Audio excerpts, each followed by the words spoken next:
brute force on the open sea in the Viking boat race. The Vikings. For 300 years, their name meant fear. They held half the world to ransom, pillaging and plundering across Europe and beyond. Their decisive weapon, a revolutionary Viking longship. The longship gave the Vikings dominance of the North Sea. But to conquer this vast, cold and often hostile stretch of water took more than the right ship. It required courage, stamina and a brute strength not to be found today. Or is it? One group of people just might be up to the challenge. Britain's rowing elite. The men and women who compete in the Oxford and Cambridge boat race. Now, they plan to take their competition to a higher level. They will face what the Vikings faced and race from Denmark to England. 350 miles of open sea. This is going to be a bit hairy coming in here. I want their head. I want the dragon's head. Row for that man in front, guys. Row outside of yourself. You're rowing for your university here, guys. This is what it's all about, Cambridge. Stay with us, short Oxford. Yeah!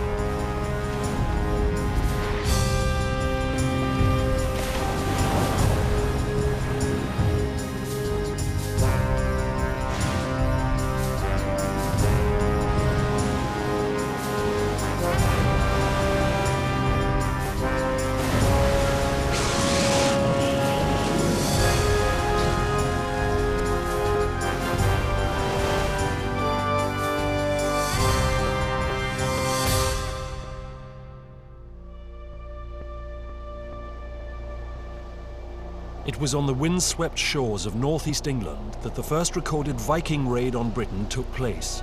From the start, the impact of the pagan warriors who landed here was shock and awe.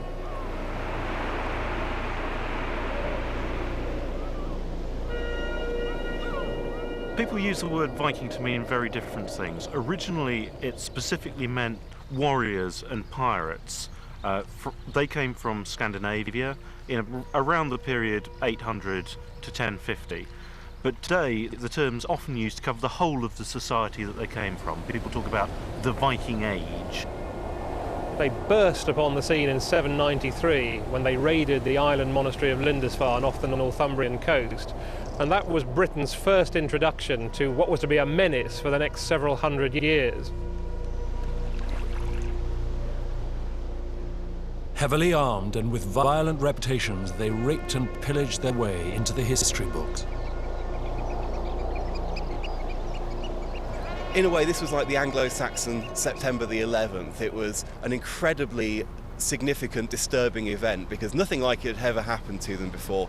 And Lindisfarne was an exceptionally important, wealthy centre of Christianity. Here was a wave of people who had no truck with this religion, who had no time for it. Here was a place where you could seize a lot of wealth very quickly, a soft target, and get away. One thing enabled the Vikings to have such an impact: the longship. With these shallow draft ships, Vikings could penetrate deep up rivers, they could run them ashore on shelving beaches, they could attack suddenly in hit and run, smash and grab raids. The largest longships were up to 40 meters and could carry 100 warriors into battle, and in the right conditions could go close to 15 miles an hour. You could compare them to a fighter bomber. They could appear suddenly out of nowhere, come into the shore. Very quickly they could launch, for example, 100 or more. And then again they could disappear before you could gather any substantial resistance in the area. So what was it like to undertake one of these life-threatening journeys across the seas in a longship?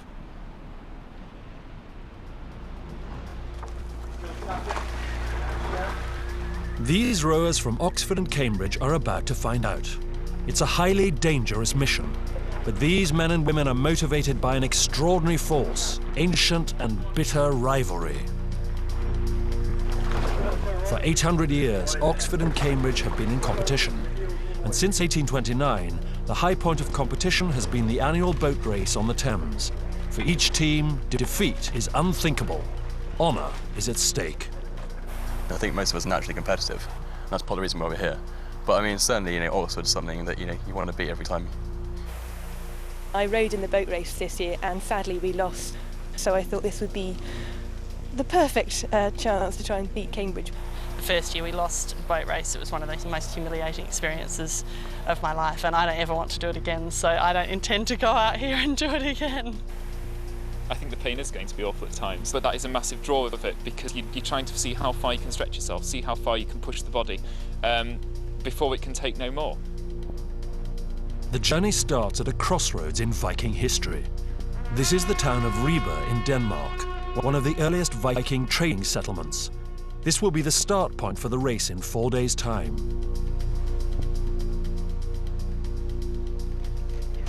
The teams arrive to begin training and getting to grips with longboats that they will race in. Cambridge are in light blue and red, Oxford wear their traditional dark blue.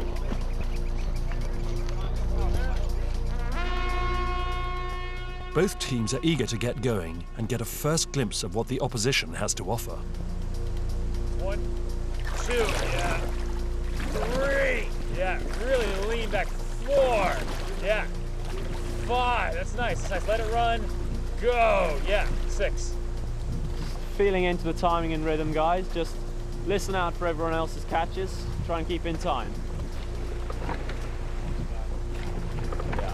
The 30-metre boats are replicas of Viking designs and have been constructed using modern materials based on archaeological evidence. Boats like these were likely to have been small raiding vessels or used for coastal trade.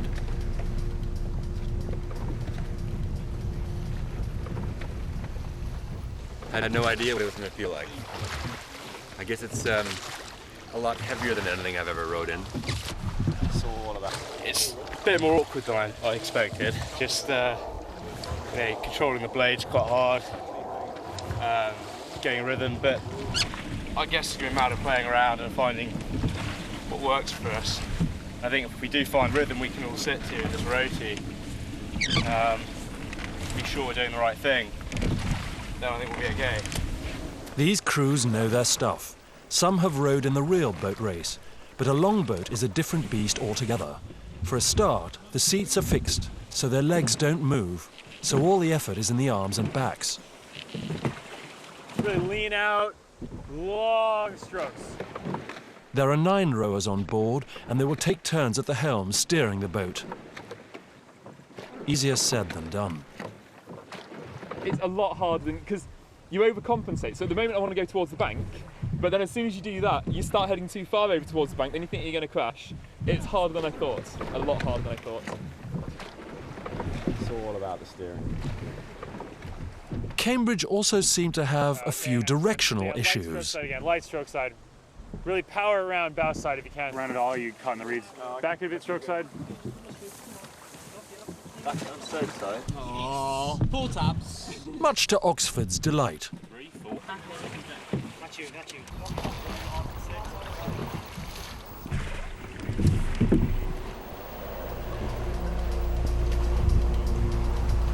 This first taste of the boats is not meant to be a race, but Cambridge showed that the 800-year-old rivalry is alive and kicking.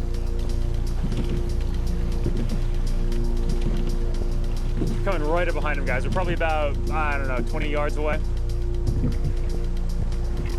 We're gonna try to run up right behind him and then cut around him. Still not with him, still not. What should I be? Should I be Oxford? Should I be Cambridge? Is what she said to me. Wash your mouth out, son, and go fetch your father's gun, and shoot all the Oxford scum. Shake their arms. It's a display of rowing power that doesn't bode well for Oxford. Well, we're still moving away, so.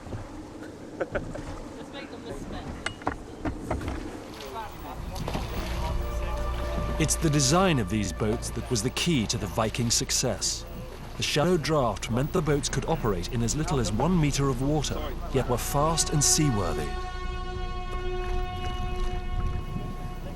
The shape of the ships are really refined to perform well in all conditions, which means that they are no higher than needed, because if they are too high, then it's too much wind on the hull. They are not too low, because if they were too low, the waters would run over it, and they are very accurate, exactly the size that's the most efficient. A Viking boat was light and flexible, yet incredibly strong. Made of oak or pine, all the timbers were split solely along the grain, which meant the planks could be very thin and still retain their strength. This had one enormous advantage. And this technology made it possible to build all these long and light ships, because you should be able to row it, to sail, and to draw it on land, and maybe over land if that was necessary. With these boats, the Vikings realized they could go anywhere. No one was safe from the dreaded Norsemen.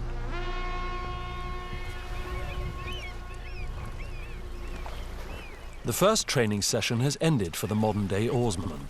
It's been a steep learning curve, but then again, these are Oxbridge students. You hope they'd cope.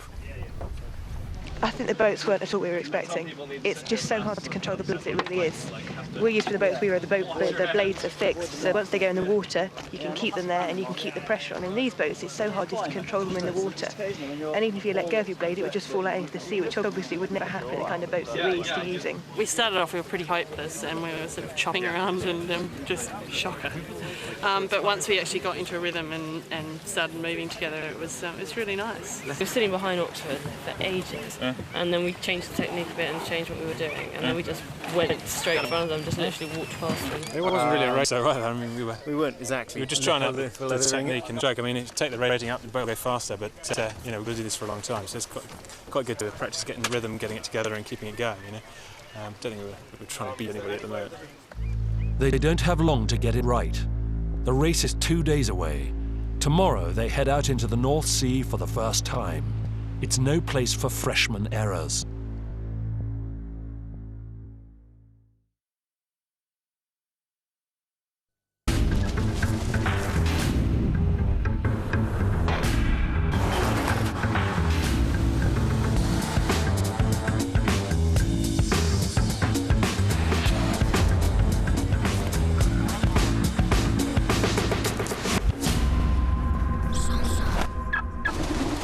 The Mazda 3, now with 0% finance over 3 years. Now that's zoom zoom.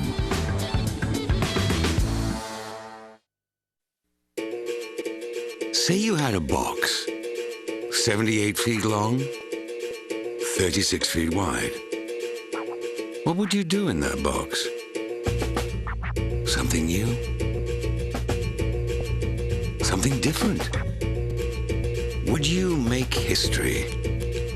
If the whole world was watching, how would you stand out on your playing field?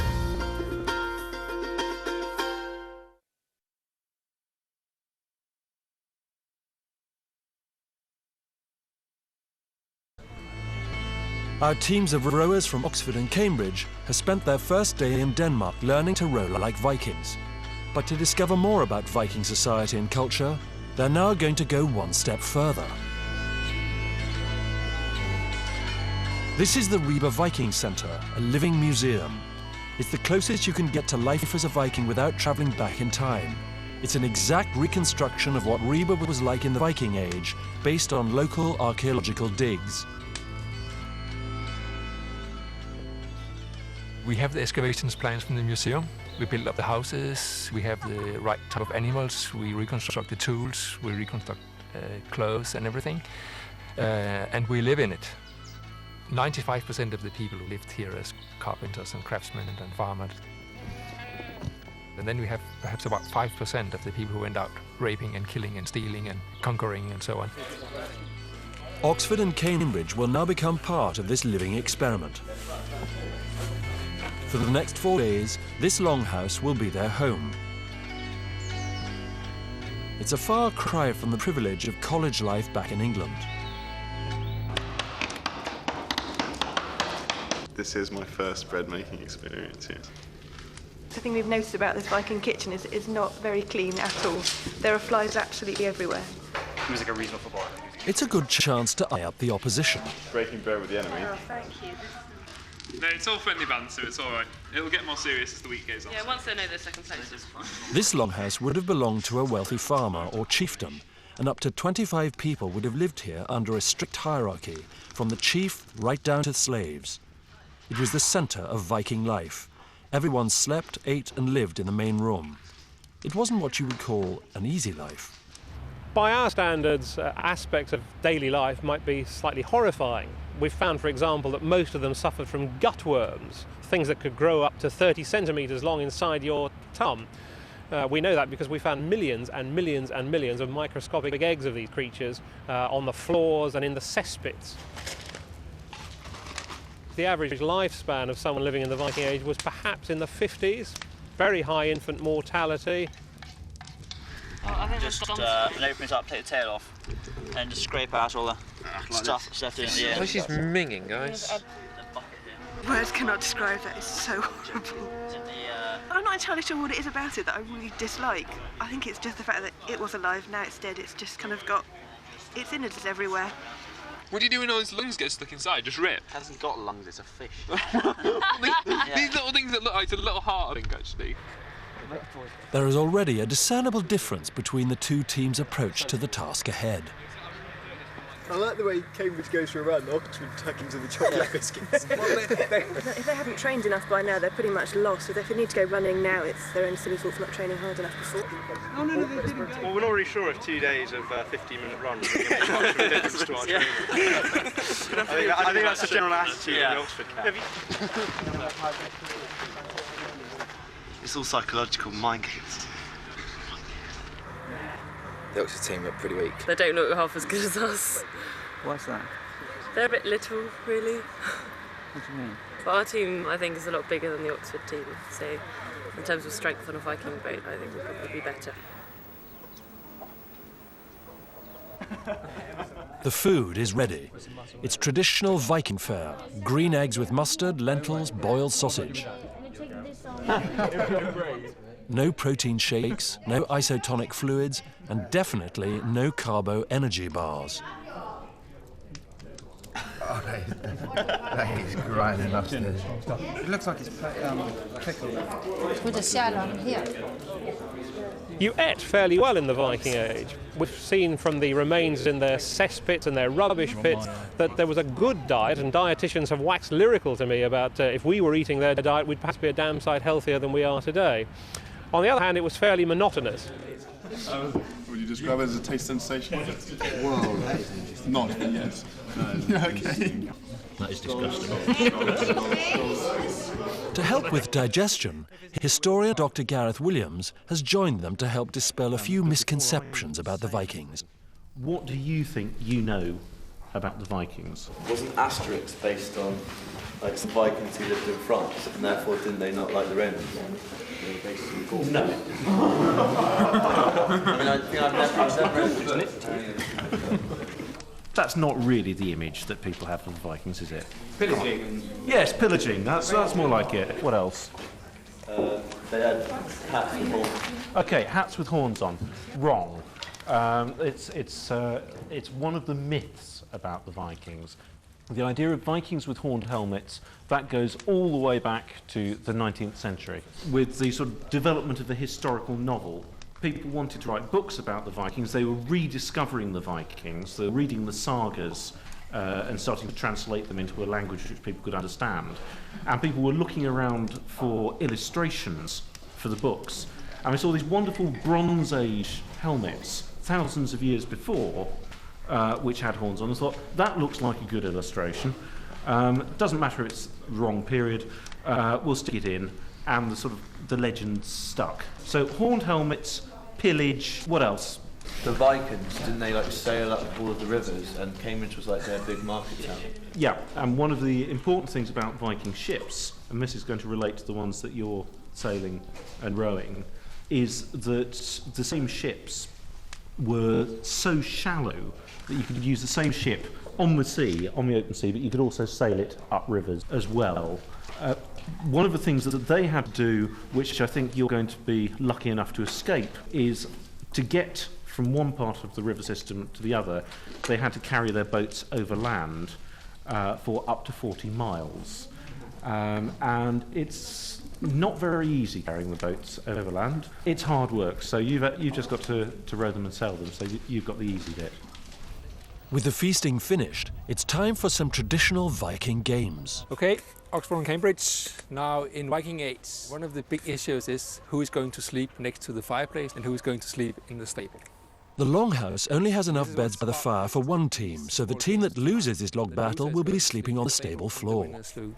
And you're holding the stick like this in both ends, and the idea is they have to press the other guy out of the ring. The Viking social order meant the more important you were, the closer you slept to the fire. 1, 2, 3, go!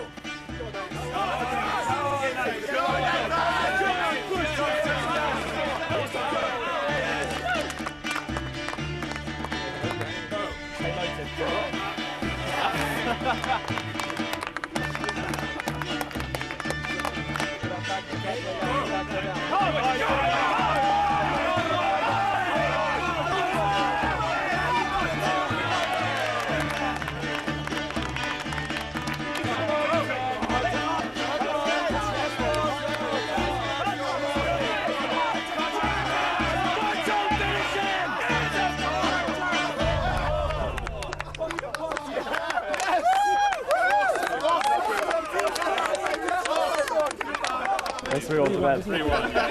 So it's over. So now you have got the right to sleep next to the fire, of course. So congratulations with that. You're going to sleep in the nice, cozy stable. The victory has left Cambridge brimming with confidence. I think I killed him, to be fair. Goldilocks just got absolutely creamed. Not really. Why'd you feel sorry for them? A bit of luck's involved, really. They weren't games of skill, necessarily. So, yeah, I think it was unfortunate. We could have done better than we did. Next time, we're not going to win. We're going to knock them through the street. Team Cambridge, hey. Shut down sleeping next to Matt. I have to say, Cambridge have kind of struck me as being a bit sad. They're putting on a bit of a show and it's not particularly impressive. I could probably pop out Eric Clapton, Tears from Heaven. Whose mum's got going on? They're big guys, I'll give them that, but I'm not really sure that's going to count for a lot when it comes to it. It's more about fitness, and ultimately I think when we're, sailing out down the sea, they're just going to be weighing the boat down. In the comfort of the Longhouse, Cambridge continue their celebration by indulging in horseplay after lights out. What do you think they're doing? Sounds quite mature. Smacking each other on the back. Is that what people at Cambridge do? Yeah.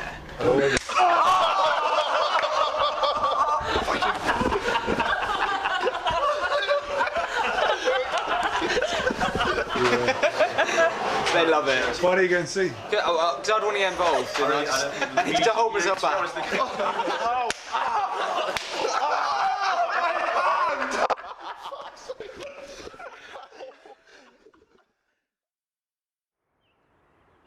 There are 2 days to go until the race across the North Sea starts in earnest.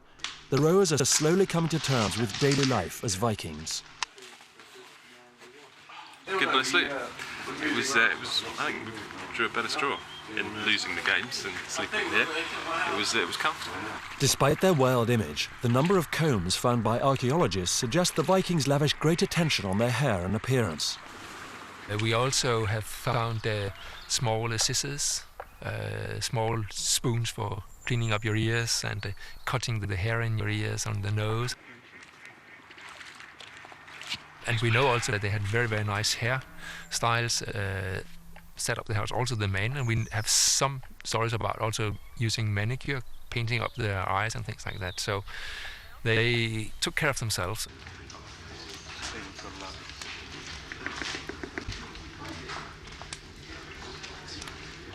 I'm last up because I'm tired and because I like sleep. And I think it's very important to sleep as much as I possibly can. And if that means ignoring porridge, which is horrible, then that's what has to happen.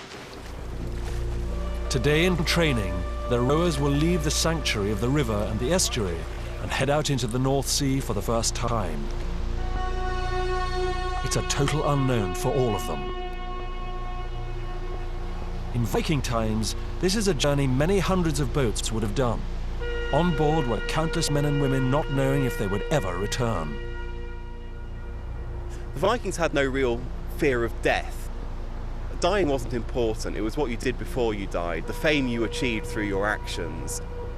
And all that gave them the daredevil courage that we associate with the Vikings. This fearlessness combined with a longship meant the Vikings had the world at their mercy. They discovered Iceland, Greenland and North America centuries before Columbus. They made their way across Europe as far as the Byzantine Empire, modern-day Istanbul, and hoards discovered in Scandinavia show they even made it to Baghdad.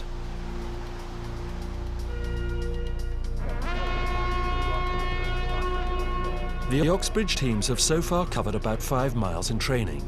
While it's not a race, both teams flex their muscles looking for psychological points. They're trying, are they? Yeah. Just keep it a bit quick, guys. Don't try and row too long. Just try and keep it quick.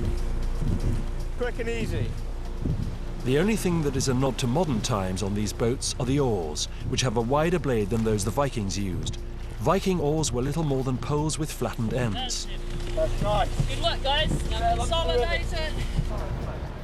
The Icelandic sagas, which were written a few centuries after the Viking Age, talks of warriors rowing in rough weather and pulling so hard on their oars that they are ripped from the sides of the boats. Such was the strength of the oarsmen.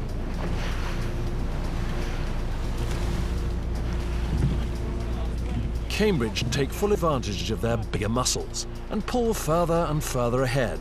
Their confidence is soaring. Give them a chance.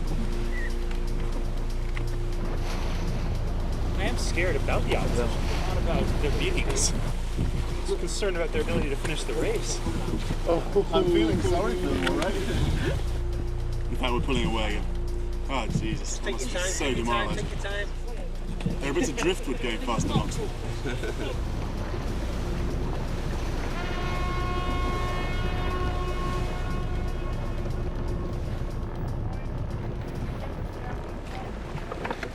By lunchtime, Oxford's confidence is ebbing away. They now think that they face a disadvantage because of the positioning of their seats compared to the Cambridge boat. There are a few inches of difference, but seats can't be moved because of where the boat's crossbeams are, so there is no easy answer. I think the problem we're having at the moment is that in our training, to be completely fair, although we can persuade ourselves that sometimes we're going faster, by and large, we are marginally slower than Cambridge. And I think the obvious thing to do is not to look for excuses, but to try and find out why that might be. And rather than say it's the way we're rowing, we're now comparing the boats. We're being constrained at the moment by the way the boats are set up. There could be a continuous disadvantage on every single stroke. What are you proposing as an alternative? This is what I think actually might be worth thinking about.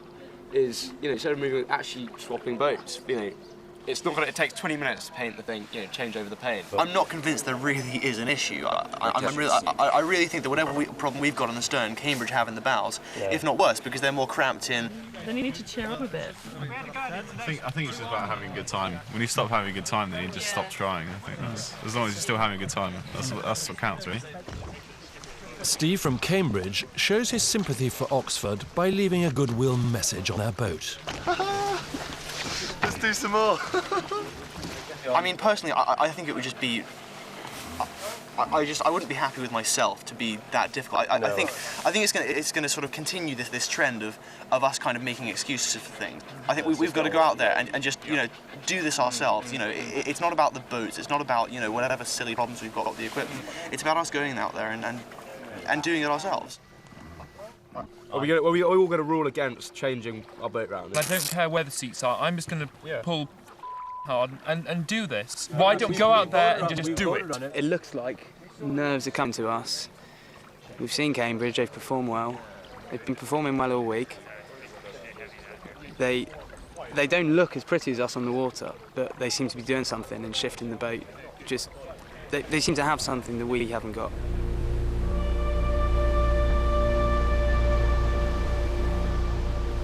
After lunch, the wind has picked up and the teams are able to get their sails up for the first time. Something Oxford are finding much easier than Cambridge.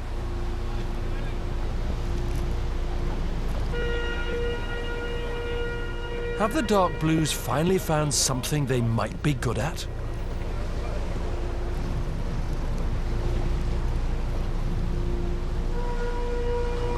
Little evidence survives, but it's thought the Vikings made their sails from wool or linen and then greased them to make them water and windproof.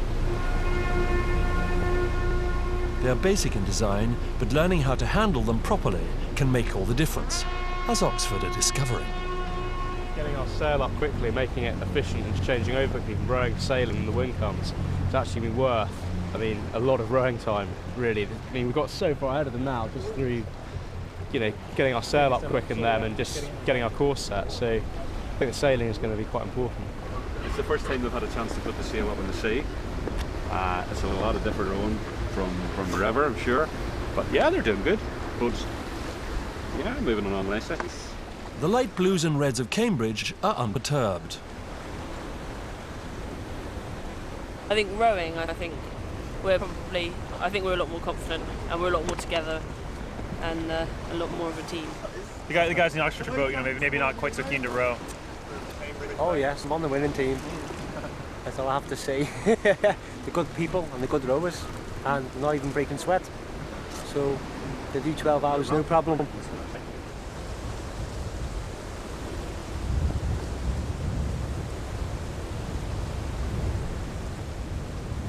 I think it's going to be important to learn the fact that you can sail at 6.5 knots and row at 4.5 knots.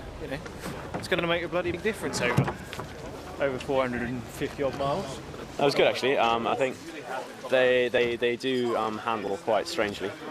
Very, very different to any kind of craft I've sailed before. So yeah, it was a big learning experience actually. I think we've had to think about how we're going to our tactics for getting sails up and stuff, because it's all the stays on the mast. It makes it actually quite hard.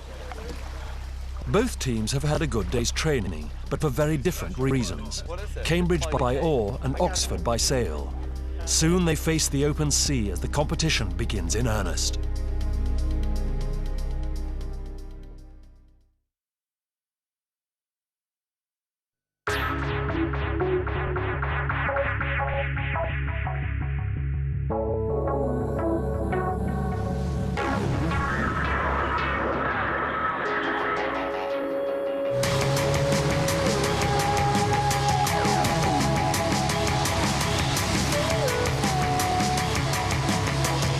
Performance and style redefined. Say at FR Series, man and machine as one.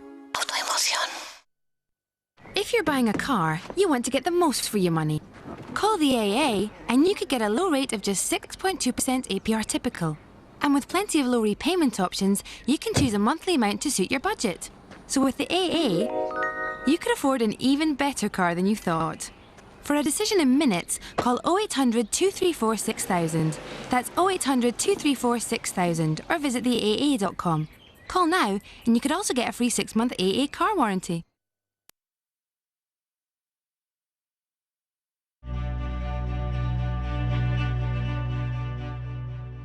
Despite their terrifying reputation, the Vikings weren't just brutal raiders and pirates, they were highly successful traders as well. There was trade between Scandinavia and Britain before the Viking Age. Here at Ribe, one of the earliest settlements or major settlements in Denmark, there was trade going on around the edges of the North Sea well before the Viking Age took off, and it was that contact that made them realise there was something out there worth stealing. Craftsmen would converge on Ribe to make and sell their wares. Jewelers, blacksmiths and rope makers all would have been found here. People came from all over Europe. We have excavations showing that we had contact to the whole Europe. Italy, Germany, England, Scandinavia. And it slowly developed from a marketplace into a town. That took place in a period of about 150 years. But this pleasant pastoral scene is not really what comes to mind when the word Viking is mentioned. More like bloodlust and violence. This is Lars Magnar Enoksen, a modern master of Glima, the Viking martial arts. It's a form of wrestling. You must either break your opponent's grip or throw him to the ground. You can put the feet like that to trip him. And you can hook him Glima was developed to cultivate the fighting skills that all free men needed to survive in an age of violent raids, feuds and blood vendettas. It also had a spiritual aspect and was closely connected with the warrior religion of the Norsemen. The Viking warriors, this special class of people, tended to worship Odin, who was the god of war and poetry, and it was believed that if you died in battle, you would end up going to join Odin in Valhalla, where you would practice fighting for all eternity so that you were ready to fight on the side of the gods at Ragnarok, the end of the world. It was a relatively violent society. A lot of people who weren't primarily warriors would fight. Farmers would get into brawls over who owned which bit of land, who had inherited what. And so things did often spill over into violence. And although the Vikings had laws, the concept of law was very important, it was still quite common to settle legal disputes by killing people rather than any more formal solution.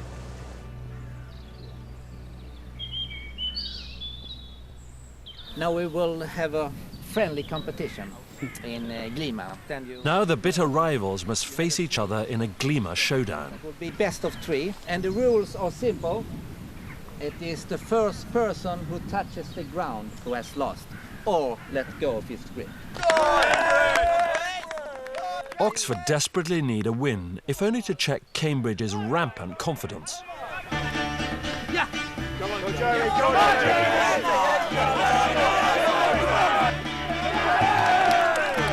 1-0 to Oxford. When the Vikings did this, they had a large, pointy rock in the middle of the ring to throw their opponent upon. The idea was to break his back. Today, that version of the rules is somewhat frowned on. 2-0, the winner.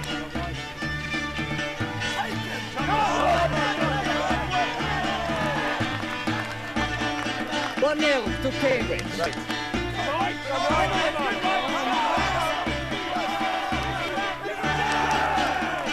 1-1. Good work, Mike.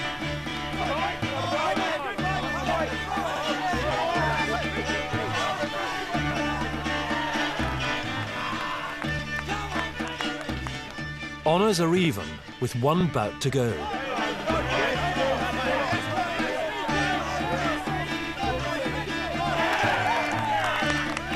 1-0. If the Light Blues take this one, it's all over for Oxford.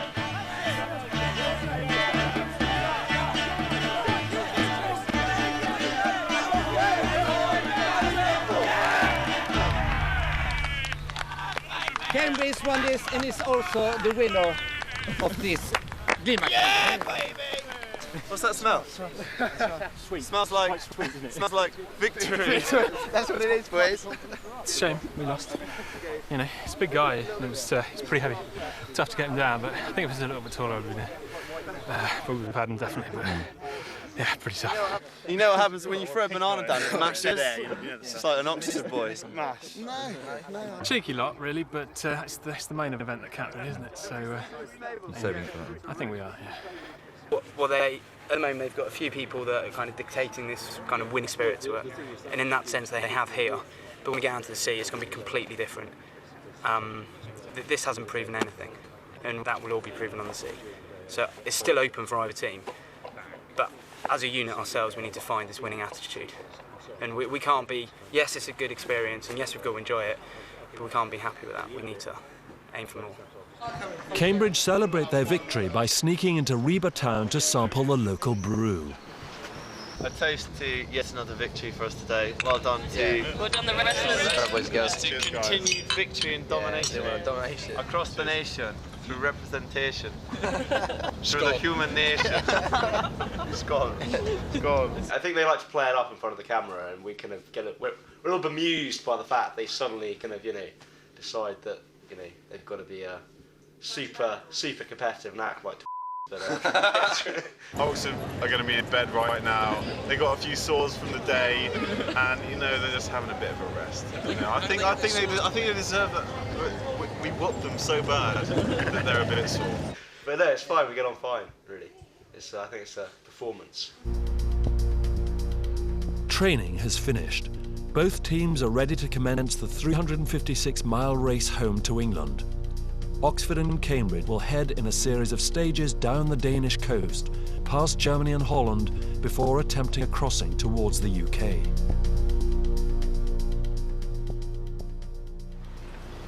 Hi, I'm Richard. I'm your race officer for the race and the umpire. It's 6 a.m. The teams will now be briefed about the first stage. Distance and weather will have a massive influence on team tactics. We're going to be going out through the lock at about half 9 so that we can get out for 10 o'clock. We're going to Helgoland and it's about 72 miles, so it's a long way. It's going to be a day and a night. If the wind's fair and we can do some sailing, then it may be 14 hours, it may be 18 hours, it may be 24 hours. You know. That's all. It's going to be awesome. It's going to be awesome. The last couple of days has been amazing, like the whole experience. But rowing is what we came here today. So as soon as we get in that boat, it's game on. We weren't quite expecting the 24-hour trip first off, but to be honest, it's good to have a challenge. I mean, it's nice to have something to work to. The forecast at the start is for headwinds, which means much more rowing than sailing. It's now decision time for the teams. They have 11 crew, but only 9 can go on the boat. 2 will have to be reserves and travel by road. Would anyone volunteer to sit out? I mean, just first of all, because if someone volunteers, then... For the good of the crew, I'm happy to sit out. If it means a stronger person going in, I'm happy to do that. If it is a southwesterly, we're likely to be unable to sail into it. And there's going to be a lot of rowing, in which case... Yeah. And I mean, my 4 days is going to be the sailing side, in which case I'd rather be on the later legs, which are all going. That is true, but at the same time, if it's sort of like in the balance, if it's right on the balance of where we can sail, we're probably going to need you. You know, I think it's going to need you more on a day where it's hard sailing than a day where it's easy. Exactly. So I'll go then. I tend to agree with that. With Cambridge, there's no debate. They go for their 9 strongest rowers. So our fastest, what we think would probably be our fastest lineup, considering mostly rowing and not sailing. So the guys who are going to sit out tomorrow will be Martin and Ken. I think we've got to row our own race rather than try and sort of constantly react to what they're doing. So we've just got to set our own rhythm and work on our own boat, I think. Really, I think it's going to be about just setting off even pace, keeping something we can go for all day. And we might not necessarily be the fastest first off, but it's better than burning out halfway through. Tactics will win or lose this race, and the team that makes it home with the shortest time will win. The route they will follow is one that was specifically used by Danish Vikings, and with good reason. The Vikings came from different areas. They're not a single group. Some came from Denmark, some from Norway, some even from Sweden. And depending on where they were coming from, they'd take different routes. The safest route was to come down the coast of Denmark and just hug the coastline of the North Sea. I meant across the English Channel. That way they were within distance of land all the way if bad weather came up. As the teams make their final preparations, realities are starting to sink in as to what life in a Viking boat holds over the next week. As important as your brain on this journey is your bottom. So each boat gets a bucket, a brush, and most important, wet wipes and Vaseline. And then to look. She's basically making us sit into a commode. It's a lovely commode. It's even got cushion on it, just for added comfort. Right, before we go, guys, just wanted to bless our boat so that we sail safely and happily home, and obviously that we win. Okay. Petrified, to be honest. You might have needed it then. Petrified. Yeah. Imagine. Don't know what we've got to face next.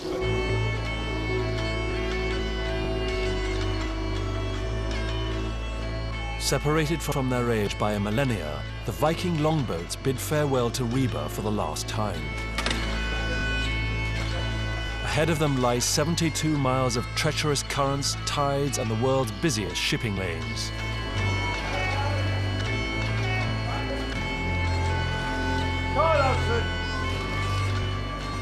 They leave behind the 2 reserves from each team who will meet them in Helgoland.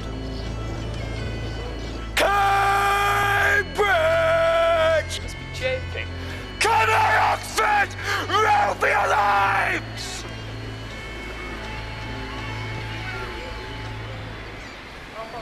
Today is going to be a long, gruelling slog.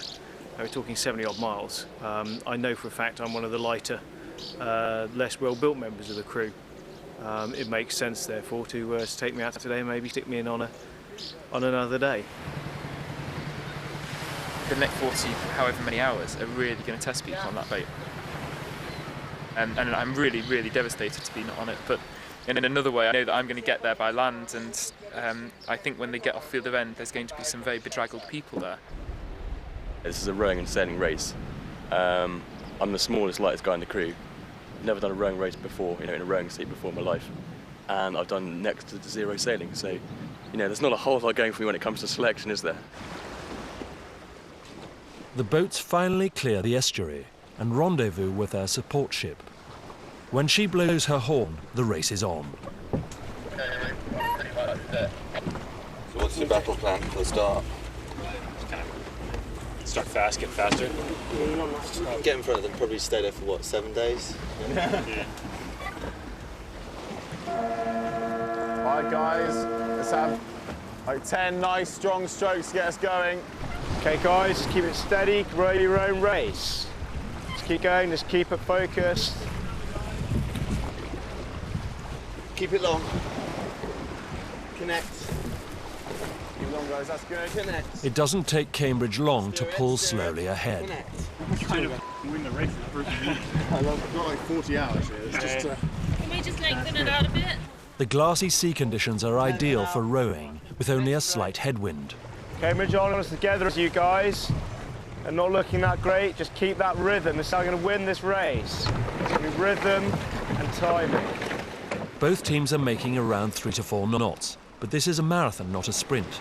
In their annual boat race on the Thames, they row 4.5 miles. In this stage, they'll cover 72. Deciding when to take breaks, drink water and eat will be major decisions that the race would turn on. I think to make sure that people are getting enough food, hopefully when they get a break up on the tiller, eating regularly, making sure they don't get hungry. you got kind of roughly organised on breaks and stuff? Or Yeah, we're going to switch every half hour with a guy on the tiller. So everyone gets a half-hour break every 3.5 hours. What we're doing is every 20 minutes taking out a bow pair to have a break for a couple of minutes, and then they come back in after the rhythm gets back together again, a few strokes, the next pair come out, and so on up through the boat. So over 5-6 minutes, maybe a bit longer, everybody takes a quick break every 20.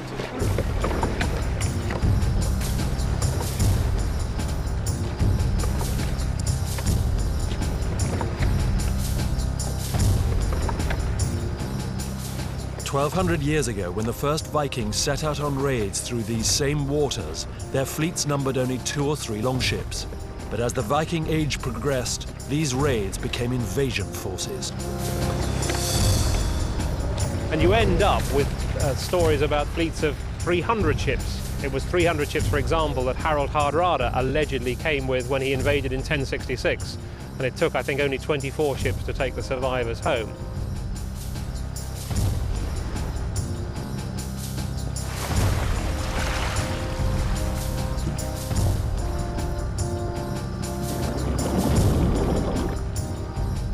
An average ship might have perhaps 50, 60 warriors in it, something like that. So it doesn't take too many ships to amass a reasonably sized fighting force of, say, 500 or 1,000 men. And in the terms of the day, that's quite a big army. In Anglo-Saxon law, an army was anything over 35 people.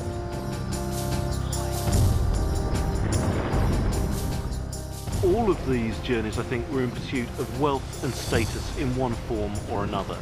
Either they wanted portable wealth, coins or loot from church treasuries, whatever, that they could take back home and buy wealth and status at home, or they were looking for new lands, places they could establish themselves as rulers, whether or not there was an existing population.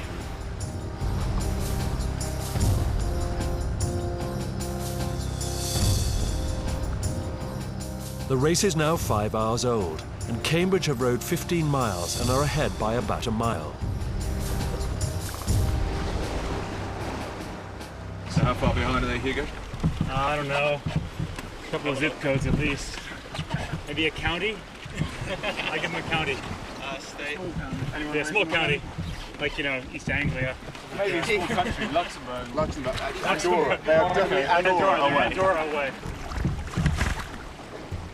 All week they've done this. They've, you know, gone out of the blocks pretty hard in the short sessions. I think just, you know, to sort of try to show us who's boss. And every time we've looked at them and thought, you know, there's no point in sort of rising to the bait. We're going to row our own race. 5 and 6. And, you know, well, primarily try to finish the challenge, because that's what it's all about for us. And, you know, if rowing our own race results in slowly grinding them down and beasting them, then so much the better, because they were pretty arrogant about it all week. And I think, you know, I think this sort of slow and steady style, I think by the end of the week, they will have worn themselves out. We're going to grind them down. They might have a brawn, or we've got the brain. He's down 2. The boats have been given a compass bearing to follow. Oxford is steering a different line to Cambridge, searching for any sort of wind. Simon! You're about to put the sail off.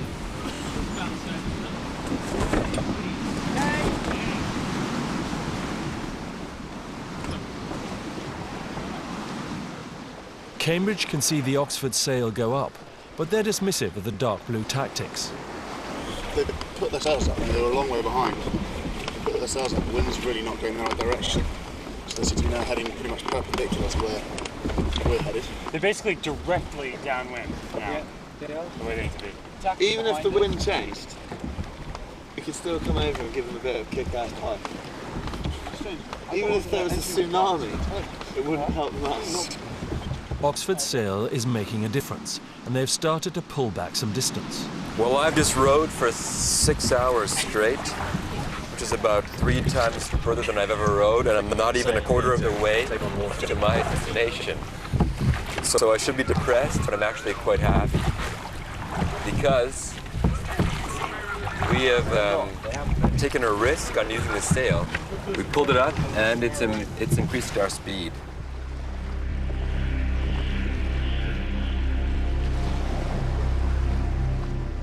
As the sun sinks to the west, the teams lose sight of each other, making it hard to judge who's in the lead.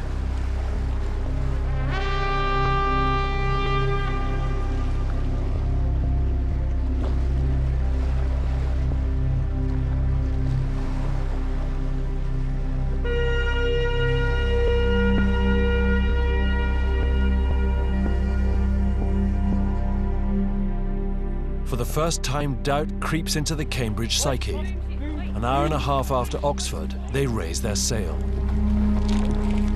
Who's on that boom sheet?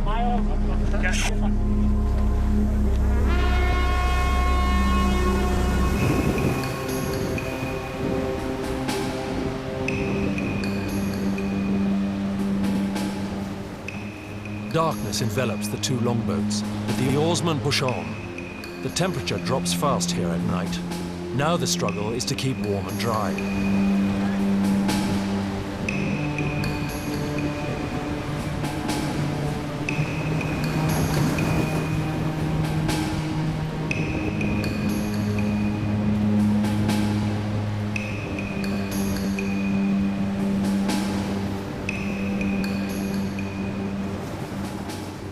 The race is 10 hours old. Both teams grab the chance to take on fuel. Each rower needs to consume around 6,000 calories and drink 8 litres of water a day to keep going in these conditions. Meatballs and pasta. They're pretty nice, actually. It's quite good. It wasn't too bad. Yeah, really quite nice. The Vikings would have relied on dried fish and meats and grain and butter porridge washed down with wheat beer. For Oxford and Cambridge, it's self-heating boil-in-the-bag rations. It's beef. It's lovely. Beef stew and dumpster. Boil in a bag. Yeah, you just rip the top.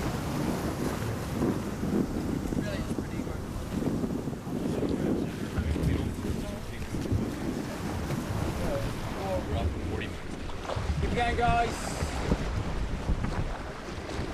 By 10 p.m., Cambridge decide their sail is more of a hindrance than a help and turn back to what they know best, rowing. Let's have 2 guys just put the sail away. Everybody else get the little wooden things off the oarlocks. So two or three guys, whatever it takes, get the sail into the boat probably first before you tie it up. It'll be a lot easier.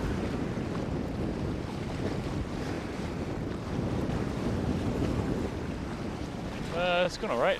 But you know, things changed a bit overnight. We had some changes in the wind, so I think we're now ready to do a bit of rowing. So you know, maybe not quite as good a position as we were before, but still pretty confident. I think the guys are still doing pretty well. Oxford settle into their own pattern. 4 rest while 4 row, and their sail stays firmly up. Okay, bow pad, take a water break. Go. Got the sail up a few hours ago. Seemed to make a big difference. Guys are obviously a bit tired now, but a lot of miles into today. It's probably longer than most of them's ever rowed before at one go. We've got about 20 miles in. We've got about 50 to go. The wind is not bad. It's a wee bit choppy tonight. We weren't going very fast and we thought maybe the sail was counterproductive. So we've taken it down, but the water's pretty bad and it's not very conducive for good rowing. And also we're going against the current, which isn't helpful. It's kind of like we're putting a lot of effort in to stay on the same spot. So it's like banging your head against a brick wall.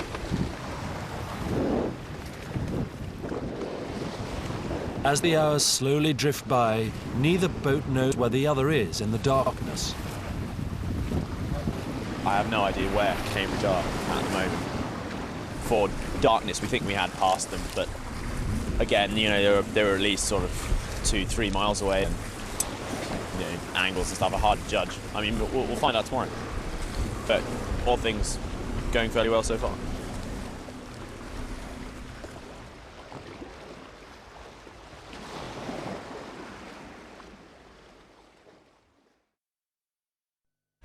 Hey up, you neighbours. Suppose better go and say hello.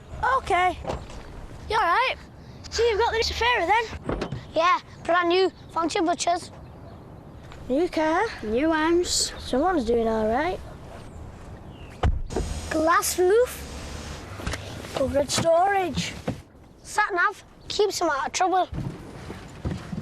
My mother bought us that. Overtired. Zafira, a clever family car from Vauxhall. You know, it helps to be posh around here, unless you own a string of polo ponies or maybe half of Yorkshire. But you don't have to be posh to be privileged. All you need is 4 years no claims, and Privilege will guarantee to beat your renewal quote. So, for cheaper car insurance, give Privilege a call. Or, if you're really posh, have your butler do it. Hello? Call Privilege now, or buy online at privilege.com. Shouldn't there be a better way of powering cars? I mean, okay, you can use unleaded fuels, there are other ways of powering cars, you know, we've got so much technology and science available to us. If we can put a man in the moon, why can't we create a car that doesn't create mess?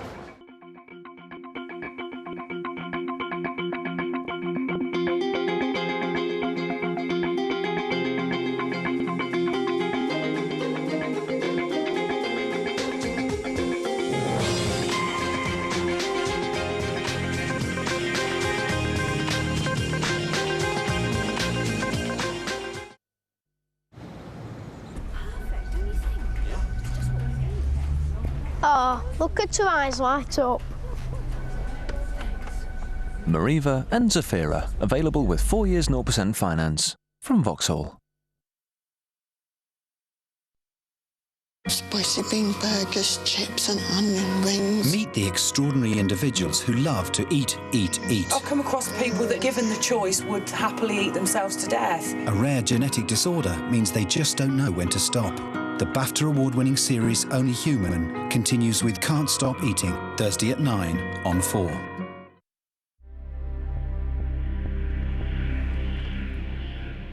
It's midnight in the North Sea. The teams of rowers from Oxford and Cambridge are halfway through the first leg of their race from Denmark to England. On the Cambridge boat, it's starting to hurt. This is longer and further than any of them have rowed before, and it's showing. Trouble is, there's 36 miles to go still, and the tide has now turned against them. Some guys haven't had any sleep. Some of us have had for a couple hours, but nobody's had more than 2, I don't think.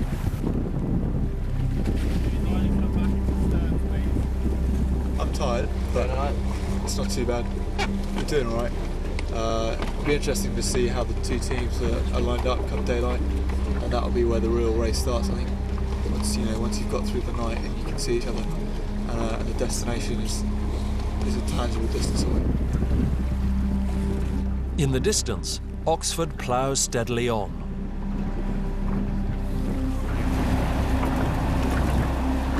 I really enjoy this, taking the tiller here. I mean, these guys are rowing away and just staring at us rather, but it's getting a bit tiring. It's 3 o'clock in the morning and I've been rowing continuously since 2 this afternoon.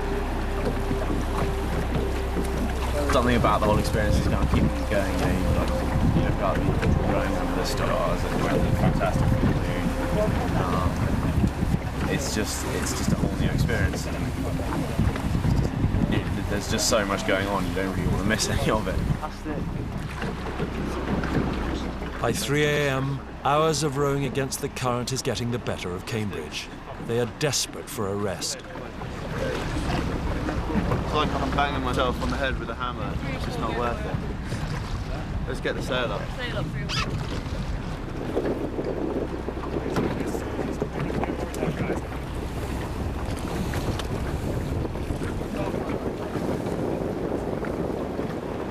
I haven't really managed to catch any kind of solid sleep, but it's been sort of in and out napping on to be honest, I think it's doing well. I mean, it's something completely outside of my normal experience. I'm loving every minute of it, really. 4:30 a.m. Oxford continue doggedly through the night, 4 resting while 4 row. It's a simple tactic that seems to be working. Cambridge's tactics are proving slightly less effective.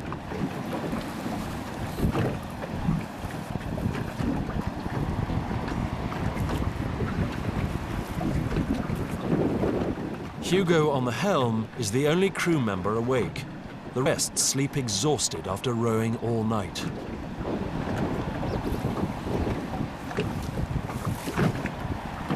At 6 a.m., both teams get a positional update by radio. While Cambridge slept, Oxford have opened up a massive 4-mile lead. Cambridge must now race to catch up. Obviously, tactics seems to be paying off. I think they dropped their sail a bit earlier, which seemed a bit foolish, as going about half our speed from that with no effort. So, yeah, we're doing pretty well, pretty pleased with that. The Oxford boat sails a lot better than our boat. So they've pulled away into the wind. We're just rowing to catch them up. I think rowing is our strength and sailing is theirs. And in this difficult water, unfortunately our strength isn't as useful as their strength. So they've managed to pull ahead quite a lot. Well, there's a certain element of the tortoise and the hare. Cambridge went ahead straight away, but we kept on. As soon as the wind came up, we took the wind, we started sailing, and as I said, we sailed straight through them, and we're a set of miles ahead of them now. 25 miles away, the news of Cambridge's demise has just been broken to the reserves. Yes! Woo! And Cambridge are really struggling. Oxford are sailing on and rowing at the same time. So basically, they can't sail, and frankly, they can't row either. I suppose only day one, though. There's still like a lot of legs to go. There's no reason why. I mean, I'm surprised, really surprised, but there's still a good chance that Cambridge can turn this around. I mean, like Oxford are going to run into bad luck at some stage, but certainly psychologically, this sounds pretty damaging.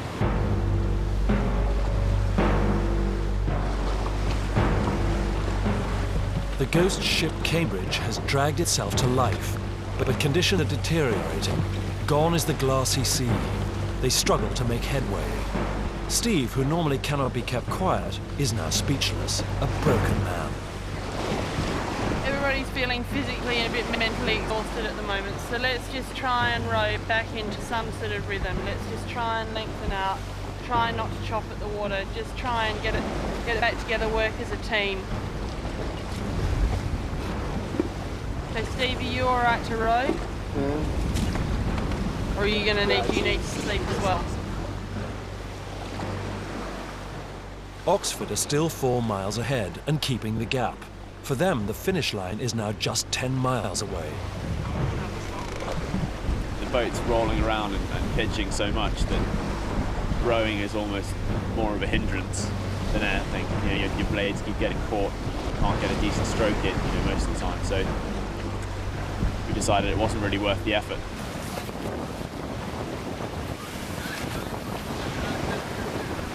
Are you up at the support vessel over?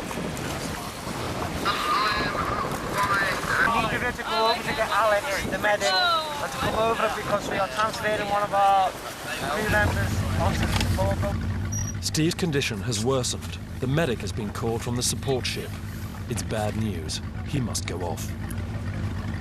He's literally rowed himself to collapse. It's a massive blow for Cambridge, who are now a man down and trailing in Oxford's wake. So what's plan B now? Plan B? Row. Do everything that they do and stop being arrogant to the camera.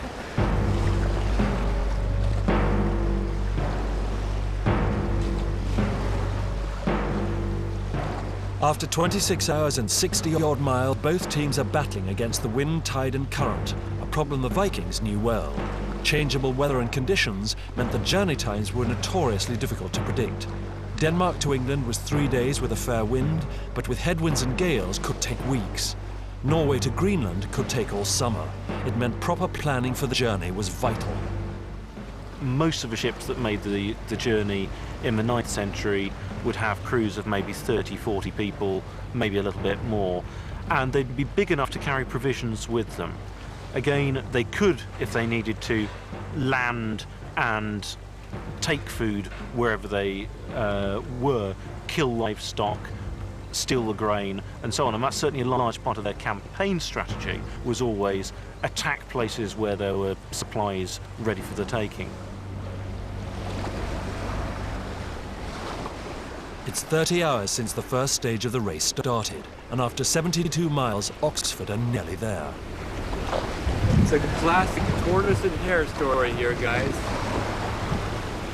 We started off fast, slowed down a bit, but we never stopped.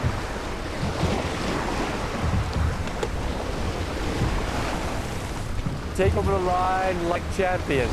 Guys, I say we've won! Woo! Woo!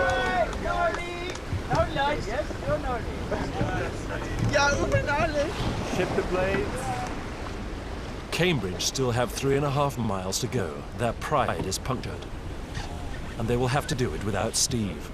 He's been diagnosed as suffering from dehydration and exhaustion, and now must rest.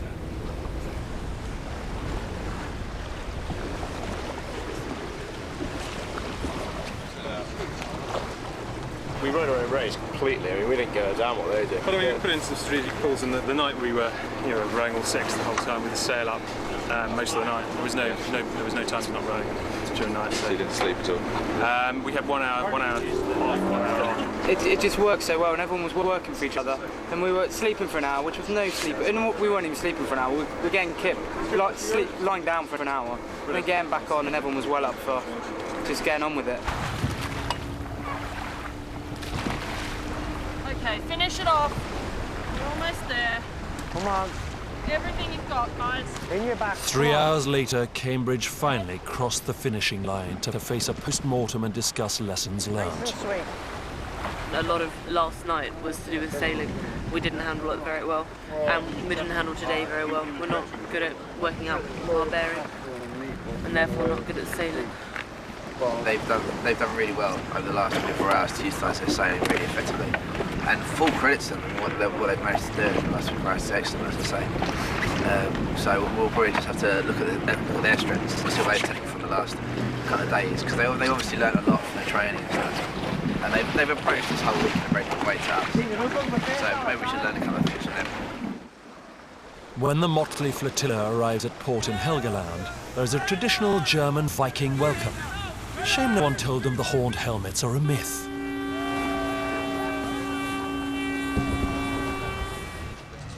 On dry land, there is a tangible difference in moods between teams. Basically, they tried to row all eight for like the whole day, and they just knackered themselves, and we just kept steady. And the wind, we were sailing up there as well. The food is crap, and It's it like living comes on fast. sporadically. You've got peanuts and like... And there's no breakfast. Just a bit of an epic 24 hours, but I think people are still in pretty good spirits. We didn't ever stop laughing. The hardest bit was probably midnight to 6 a.m. In that same period with their crew, it broke down, they all fell asleep. Basically, even the helm, I think. Steve, Cambridge's main mouthpiece, still has nothing to say. Yeah, no, it's all right. I'm having dinner. So when I have dinner, I'll talk to you later. We've got loads of time. Yeah, Steve said, will never need to be subbed out. I want to row every stroke of this race, and very good example of the fact that it's not a sprint. This is a marathon, and if you don't keep your food up, and you don't get enough rest, and you don't keep your water up, and just those little things, and you don't stick to a routine, then it sort of suddenly knocks you for six. And none of us have done any sort of real endurance stuff like this. None of us have done a 24-hour race of any sort, and it just goes to show that it's beyond what anybody imagined, even though we're all, we've done a lot of training.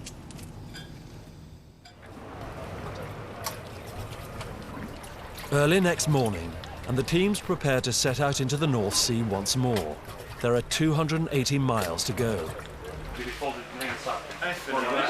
After having had to sit out the first part of the journey, the reserves are keen to get going and do their bit for the team. There are people in the boat who have been pushed quite hard, and I'm hoping to build them into the extra to the boat and make it move a bit quicker and have really good times, and I'm really up for doing this. I'm really excited about it. Well, we're only doing about 20 odd miles today, so it's going to be pretty casual, so I'm having to spend a night at sea, so no, I'm not too worried about today. It should be quite a nice one to break me in, really. Steve has been ordered to sit this one out, but at least he's talking again. Well, today I'm taking the day off to try and sort of recover a little bit, and one of our subs is coming in. Hopefully from the race perspective, we can motivate ourselves from this. It could be the best thing to have happened to us in terms of the race. There's no complacent souls in the boat anymore. The boats are towed out of port, clear of the ferry lanes, and are ready to go again. The pressure is firmly on Cambridge, who have a lot of catching up to do. Oxford know all they need to do is keep Cambridge in sight, and they cannot lose.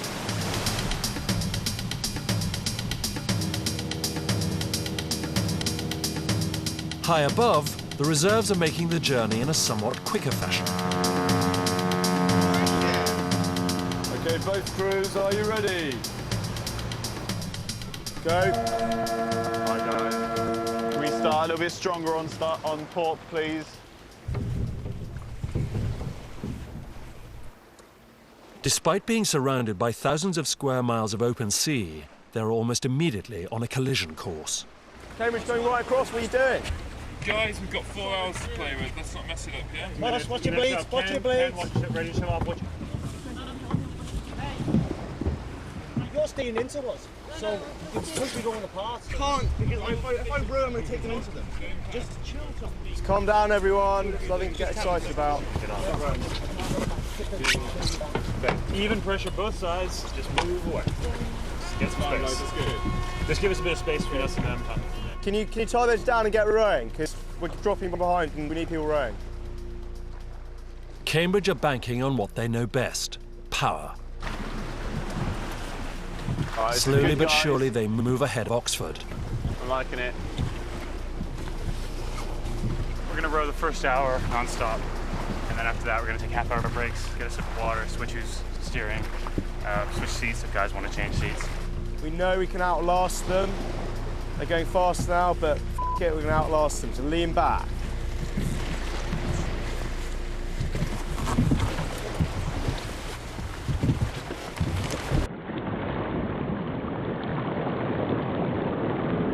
The rowing legs are the legs where we can really make a difference. This leg is actually shaping out to be more of a rowing leg given the wind. So it's good for us. Gotta work back that 4-hour march from Oxford.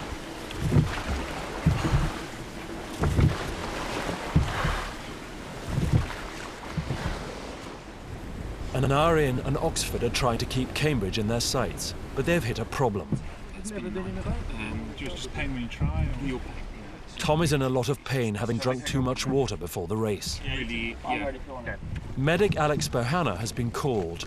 Alex, I've got really bad bladder pains, so I just can't go to the toilet. I feel like I want to, but I just can't. Have you got pains in your back, around about your kidney region or anything? No, they're all at the front. They're coming from like the lats doors. When you say you've been taking on board water, yeah. Prior to this happening, were you able to ride? Yeah, I'll try to take this, that's fine. Yeah, I'm prior to stepping on the boat. Tom, having been desperate to row, is now desperate to go. But he can't, and he's losing time for Oxford. Yeah, it's all right. Sure, we're not sure what's Is that your life in general, Phil? Wait and see. But yeah, I mean, it'd be he's coming to the boat, so it'd be a real shame for him as well as us. He can't come back, but we'll see. Maybe he'll be okay. Maybe. Are you okay? Yeah. Just in the other boat, Yeah. Okay. Do you still feel like you need to go? Yeah, but you just can't I just don't think I can. I don't know. Okay. Cambridge grab the opportunity that has been handed to them with both hands and power on into the distance.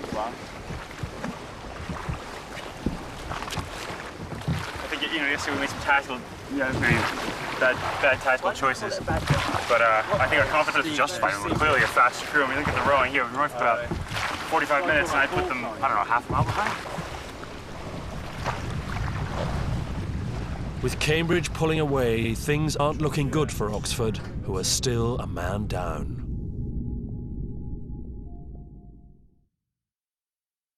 At the home base sale, this 5-foot bamboo plant is now half price at under £25. And why not show it off in this zinc planter for under £10? Home base. Make a house a home.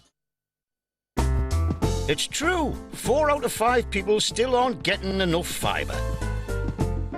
So it's good to know that you'd have to eat 9 potatoes to get as much fibre as you'd find in just one bowl of delicious Kellogg's All-Brand Bran Flakes. All-Brand Bran Flakes, the great fibre provider.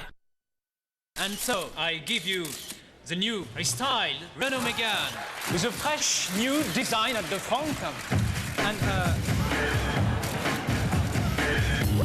No. Forget the rear. It has a new, smoother 2-liter diesel engine. I see you, baby. Look at the new soft touch interior. Shaking that ass. Shaking that ass. Shaking that ass.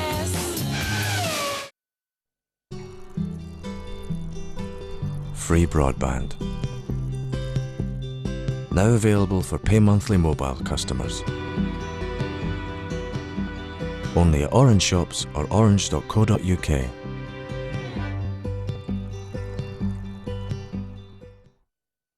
Another day, just breathe, just breathe, just breathe, just breathe, just breathe.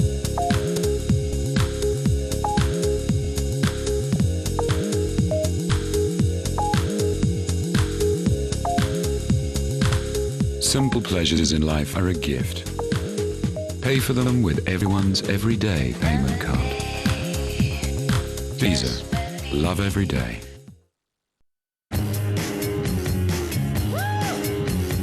With 0% typical APR over 4 years. But please, look at the front. On Sunday the 23rd of July, Film 4 goes free. Have you seen everything? I don't love anyone! And to celebrate, we've chosen 50 timeless films. It's a fantastic piece of work. Films that have defined the course of cinema. What a phenomenal performance. Films that you'll want to watch again and again. Film 4's 50 films to see before you die. Tonight at 10:05 on 4.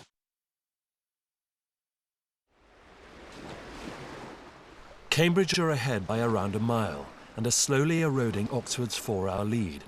The Dark Blues are struggling with a man down injured. Okay guys, he's in a bit of discomfort. Alex is just doing his best for him. He'll not be able to release him yet for a little while longer. So you just got to make the best of it as you can. But we're relieved he's okay. Ha, ha, ha. Oh, that's good fun. Looks like Oxford they're back in the mist. I don't know what the visibility is here. You can just make them out, I don't know, maybe 3/4 mile behind or something, half a mile. I'm just not sure. I'm trying to be conservative. But I think we had a look at the map, so double checked our route. Pretty happy with it. I think we're headed pretty much dead on for where we're going right now. So I mean, if they finish even an hour in front of you, you've still got 3 hours. That was nothing. Well, over a 100-mile race, 3 hours doesn't sound, it sounds like a hell of a leap, but yeah, it would be bad luck if we lost the 3 hours. I'll be lying if I said I wasn't disappointed about the positions, but can't really expect much more. We've had no wind. Wind's our advantage. We've also lost a team member, really concerned about him. Basically, first priority is him, really. We've got a 4-hour cushion, and that's why we've got this cushion. For days like this, when nothing's going on except rowing.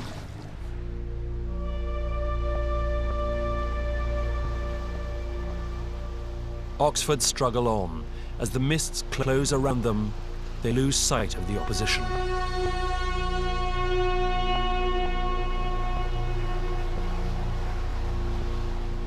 Conditions like this would have made life difficult for Viking navigators, as they relied extensively on word of mouth and visual signs to guide them. One of the only few written descriptions from the Viking Age on how to find their ways, they actually mentioned that you go South Iceland in such a distance that you can no longer see the land, but you get the seabirds from the land, which means all the birds that sleep at night on land, they go out to fish during the day. And that way, when you see the bird at night, they all fly in the same direction for the island. Then you can know, okay, we should follow the birds if we want to find the island.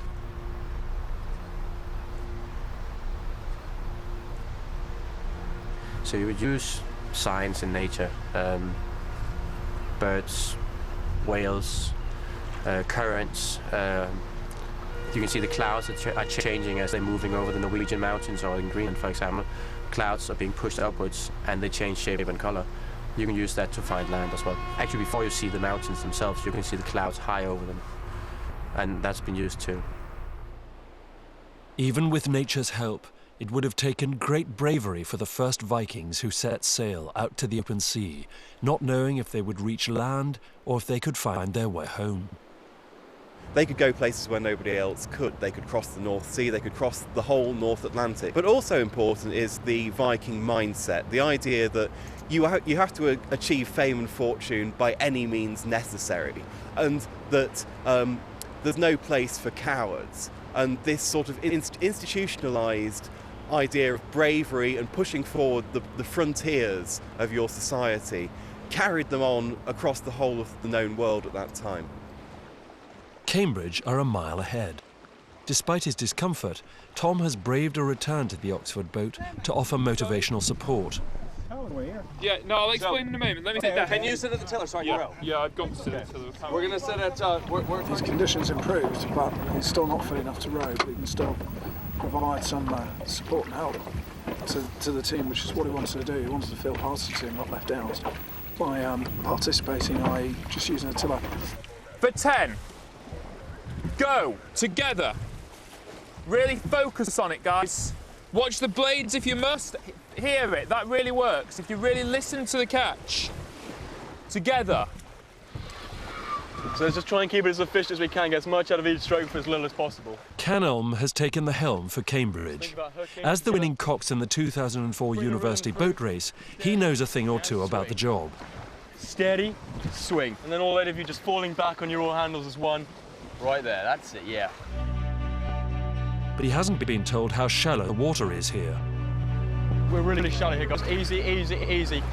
We're really shallow here. Great, I'm scraping the tiller on the ground here. That's the bottom. No, it's the rudder on the other. Back it off. Hang on, Ken. See if we can lift the rudder. Yeah. Hold on. Despite seemingly being in the middle of the sea, the boat scrapes to a stop. Cambridge are surrounded by sandbanks, and Oxford are catching them. Come on, guys, you've got them on the run now. Just drop the blade in, pull through. Feel the weight, pull through on the blades. Car, Richard, are you there? Can you see Ken at all? Like, do you have a sense for where the bank is? Well, I mean, there's I can see an island over there. Keep up like this and we'll take them. It's really getting close now. Can you see them? Yes. They're closing fast. They probably are. They're just there. Really focus on it, guys. A couple of degrees to starboard. We haven't got very far to go, I don't think. Stop rowing, guys! Stop rowing! Stop rowing! Oxford's hopes of catching up again are soon dashed. The tide is on its way out, and with sandbanks all around, it's becoming dangerous. So the race is halted for the night.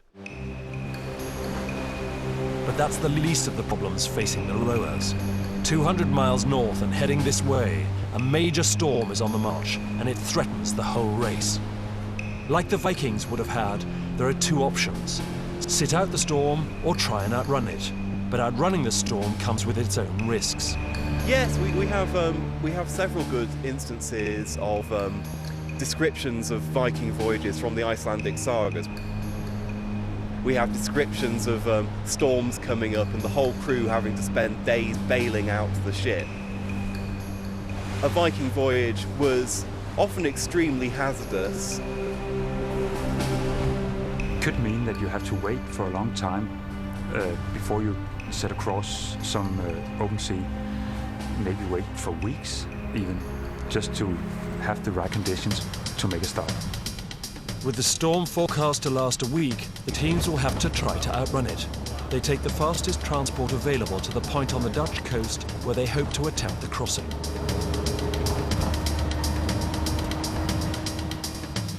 On the next leg, the crews will now race south from the Dutch island of Texel to the Hook of Holland, a distance of around 77 miles, and then across the North Sea to Harwich, another 140 miles, if the approaching storm allows.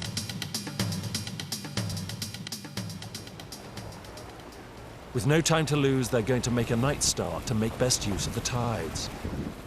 Okay, to give you an update on... US, the lead, Oxford currently have the lead of 3 hours, 22 minutes and 28 seconds. Over. Oxford, Roger, we're hoping to crater. It's midnight. Both crews are ready to go. The tides and winds are with them, for now. But the weather is on the turn. A maelstrom is on their tail. If they get caught out on the open seas, things could get very nasty indeed. Okay, get ready!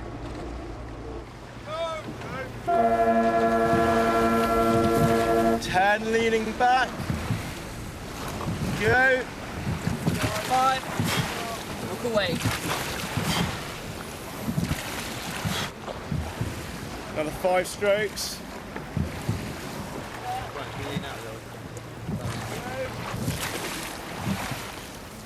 Keep it there, it's nice. We're opening up, we're walking away from slowly with every stroke. We're going to try and keep it steady. We're not going to play Cambridge's game. We've got our own race plan. So, we're going to keep doing what we're doing. We're going to slow it down. Leaning on the backs, slowing the rate. Now. Good work.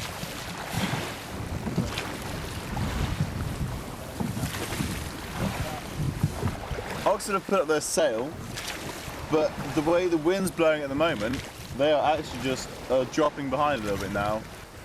The wind's pretty much straight against us, so having a sail up will be a slight disadvantage. We hope. Just had to point out, we think, we're not sure. Another 5 leaning longer. Tom, how are you feeling? Pretty good actually at the moment. It seems to be going absolutely fine.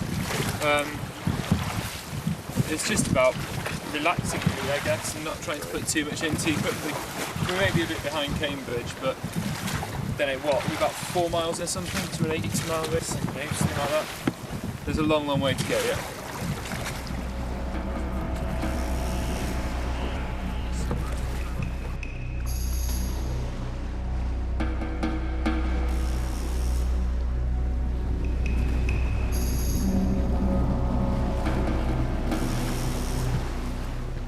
With support ships and electronic navigation equipment, it's safe for these modern-day oarsmen to travel at night.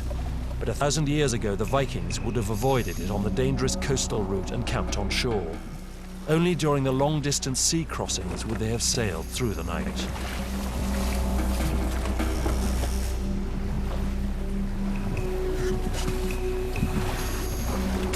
Right, guys, they're right alongside us.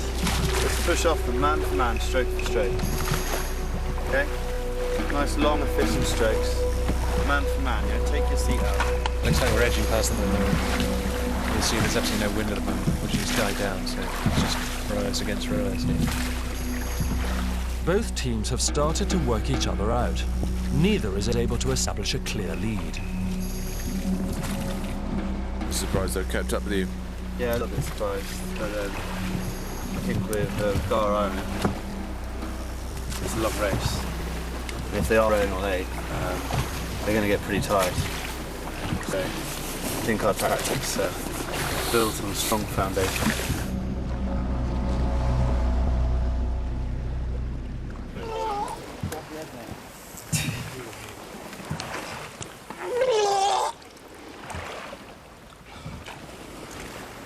I don't know what's wrong with me. I'm not feeling seasick at all.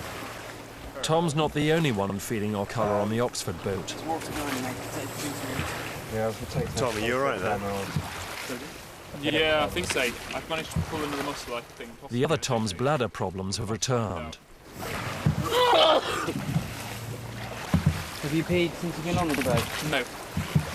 But I've not needed to till now. And then it just feels like it went to that side, but this side feels... No.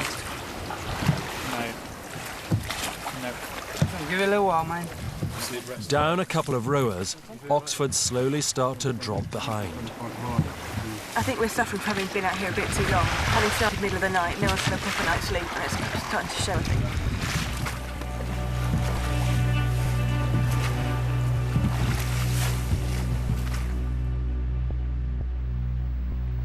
After 25 miles, Cambridge are just in the lead. Sounds like we're making pretty good progress. It's just a shame we've still got the company of the Dark Blues alongside us. But we'll try and shake them off before lunchtime. The teams are allowed to make substitutions every 6 hours, so as the pink of dawn breaks, Oxford gets the 2 Toms off. It appears that I've got problems, which I'll have to try and sort out in the next 6 hours. I can't go to the toilet on the boat, which is my problem. That's happened again today? That's happened the same again today. Last time it appeared that I pulled a muscle, and that was preventing it. And that was a possibility, but for it to happen twice is pretty remote chance, I guess. So it's obviously something psychological to do within the boat. I think I think the best thing you can do is not worry about it and just chill out. I'm not particularly. I'm not worried about the actual issue itself. It's not worry. It's effectively the fact that I'm not actually on that boat. I've missed every leg, and I'm physically. I could row as hard, if not harder than I have been for the last 6 hours, continuously for the next 18 hours.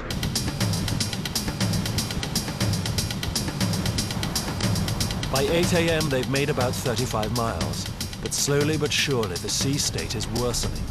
However fast they go, the storm is catching up with the Viking boats.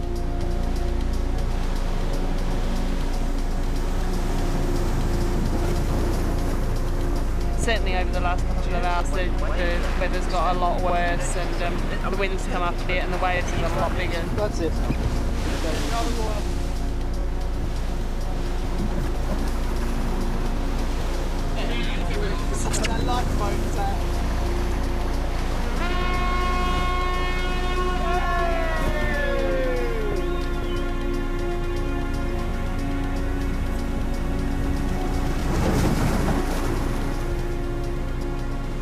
Umpire Richard Carless is starting to get concerned. The wind is about a force 4 to 5, northwesterly. We've had a series of predictions that the weather's deteriorating with this low north of Scotland, and we have gale force warnings for this area. Wait to starboard, please. It's a lot extra.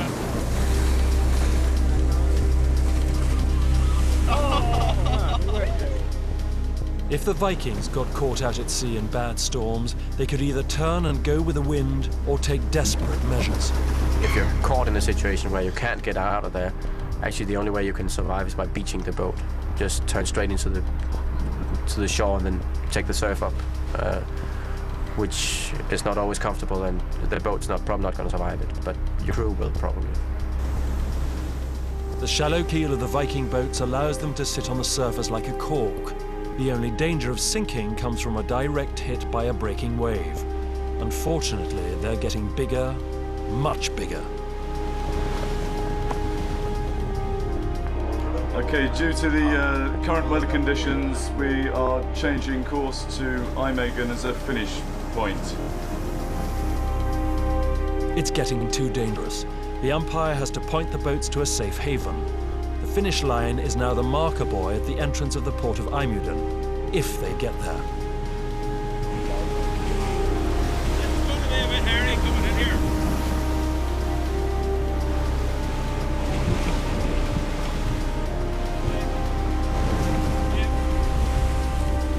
Novelty of Ryan's worn off a little bit now. If I never pick up an oar again in my life, I think I'll be quite happy about that. And I'm not being funny, but the sight of a Viking boat fills me with nausea. The waves are growing in size and intensity. These boats have never been out in such testing conditions. Cambridge have a slender lead of a few hundred meters, but anything could happen. Trying to have a bit more of a lead on Oxford. And I think we're safely ahead, but, you know, we have to get more time. They're certainly not 3 hours and 20 minutes ahead of us, so we're not really worried. This is right on the edge of what the boats can handle.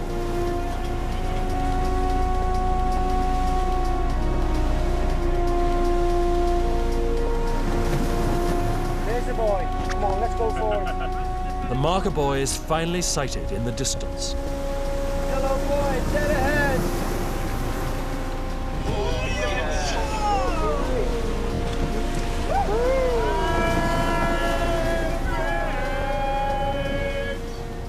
Cambridge win the leg by just 15 minutes, leaving Oxford with a lead of 3 hours. And the longboats have proved there is nothing wrong with a design that goes back over 1,000 years.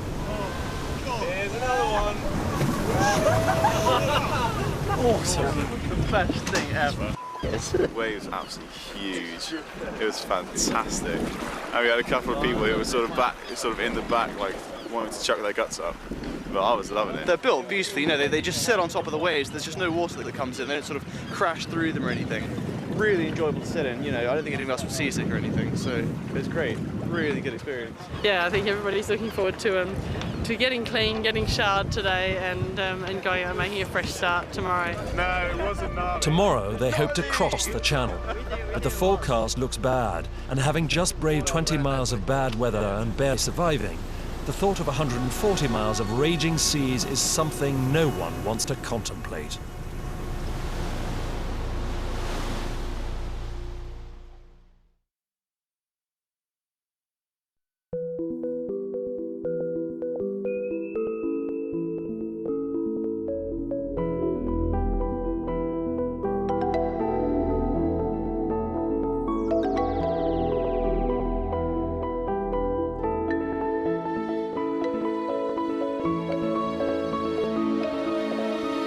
The new IS Diesel from Lexus. Diesel design redefined. Travel. Now, clouds know how to travel in perfect ease. Bit like us. Sometimes, if they know exactly where they want to be, they're off. Or they can narrow down their choices from a whole world of options. Or if they're looking for some inspiration, it's easy. Why not make your traveling easier? Expedia.co.uk. Let yourself go.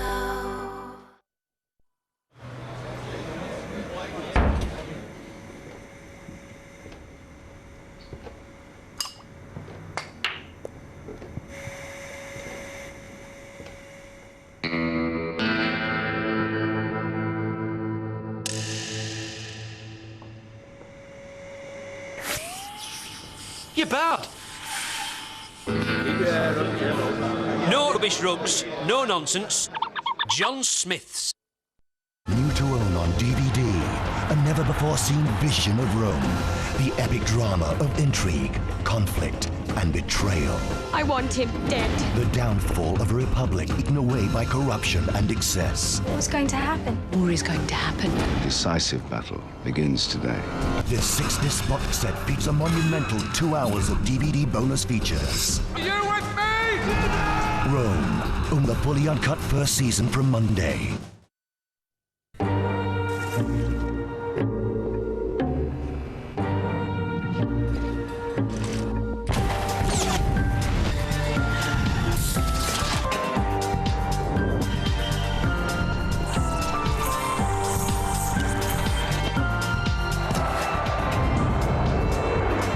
Movement. Only when you truly understand it can you create extraordinary fuels. Shell, made to move. Meet the old Yakults. They haven't changed much in 71.5 years. But then neither has how our bodies function. Our founder, the scientist Dr. Shirota, developed his friendly bacteria to help maintain a healthy gut. And a healthy gut makes for stronger natural defenses. That's why our bacteria is still the most important thing that goes into a Yakult. And always will be.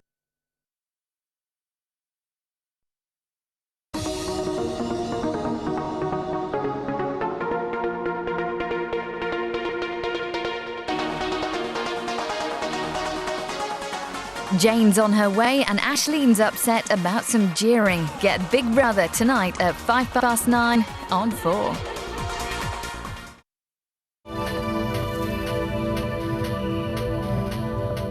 After 6 days working their way down the coasts of northern Europe in longboats, the modern-day Vikings are finally getting to cross the North Sea from Holland to England.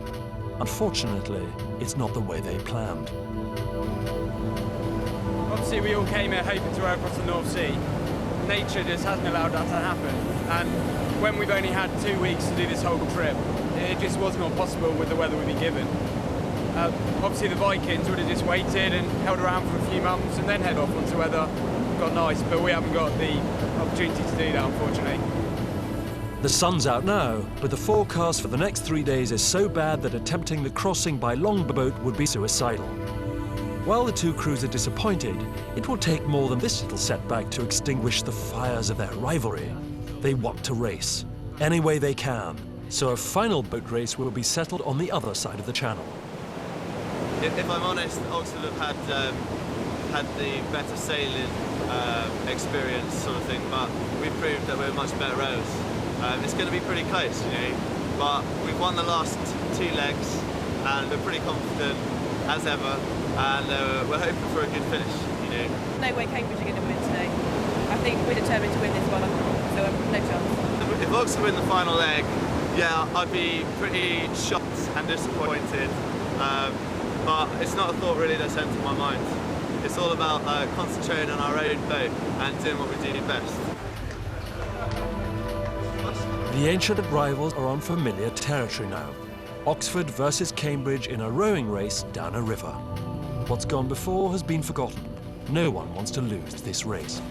This is the final race, right? This is like what it's all about. And we, at the finish line, like, we're across the line first. Like, regardless of what's happened before, like, this is the big thing. It's the big, like, final, you know, build up to this race. So, yeah, I think everyone's excited. Everyone's ready to go out there and give their best. I'm about to go out coxing or tillering against Ken, who won the Oxford-Cambridge Full Blues boat race 2 years ago. I was there. So I've spoken to him. He's a lovely guy, but he's a brilliant cox. It's the equivalent to sort of somebody who's never been in the boxing ring standing up against Mike Tyson and saying, come on then, bring it on, I can have you. So yeah, it's pretty nerve-wracking. They want to win, we want to win. We need to really, and we all know we do, we need to take it out and consider this a race within itself. When the crews arrive at the River Deben in Suffolk, conditions have deteriorated rapidly. The howling wind and rain and swirling tide are going to make it very difficult indeed. Okay guys, lovely conditions for you today. We're going to start you out here. Now we're going to hold you with ribs to try and give you a proper start. It's going to be quite difficult. We've got very difficult conditions. So we'll do the best we can to try and get you a level start. In the annual boat race on the Thames, both teams start in the middle of the river before racing 4.5 miles. Cambridge currently have 78 victories to Oxford 72. Today they will race the same distance, but the weather is out to put an end to this race before it even starts. The conditions, even in the estuary, are desperate.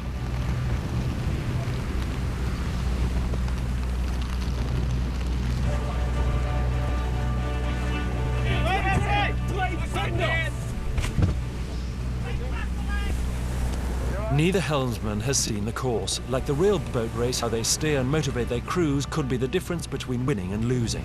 One mistake could signal instant defeat. You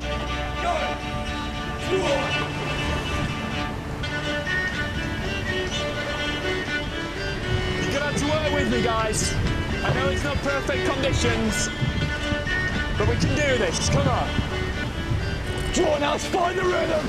Rhythm now. Now it's working through the river together. Swing through. Reach. They've got half a length on you guys. That's nothing. Nothing at all. Yeah, Bellman. I want their head. I want their dragon's head. Give it to me in this badger right now. Come on, boys. You're still with them. You're holding it at the moment. Holding together. Keep your head straight. Watch your blade there, guys. Watch your blade front. Swing back. I don't care what they do! Bow 4, take us out of this! Move it out! Move it out! We know this leg's ours! Now let's take it! Now let's take it! Once again, slowly but surely, Canelm drives Cambridge on. Give me that bow, man! I want that bow, man! His screaming cadences beating a rhythm for the light blues to dance to, and Oxford struggle to find an answer. Try not to impede my mind, please! I will hit you. I promise you, I will hit you. Now we're out in front. Now we're enjoying it. This is what it's all about, Cambridge. Yeah! Come on, guys. If they want to play Vikings, then well over it. We'll take them out. Come on. Keep those blades in the water. Give it everything. This is good, guys. Let's try and finish this race off. Lead them with that swing. Every stroke's a nail in the neck coffin. You're gaining on them still. Nice catches on bow side, looking smooth. Grit the teeth and set the nostril wide. Come on. Place it and move. Place it and move. Nice work, Cambridge. We took half the length with that swing. That's all we need to do. Come on, the rhythm's slain, boys. Hold it together now. Come on. There's nothing they can do here, guys. There's nothing they can do. They can't respond. They can't respond. Push, guys! Push! You can take this, but you've got to give it everything now. Come on, I'm getting a hoarse bloody voice from shouting. Let's close them out now. Finish this race for them here. Make sure they come second right here, right now. Row for that man in front, guys. Row outside of yourselves and feel this rhythm. Come on. Hand together. Together. Together. There's a crowd in the bank ready to wave us in. Let's make sure we show we destroyed them. Today we destroyed Oxford. Guys, I want every bit of power you've got. You shouldn't be able to walk after this. Come on. Row with pride. Row with pride. Come on. Bring it home to glory, guys. Hold nothing back now. Go on, Steve. Cambridge, that's who we are. Make sure they know it. Finish it here. Swing back. Swing through. Swing through. Cambridge crossed the line many lengths ahead of their rivals.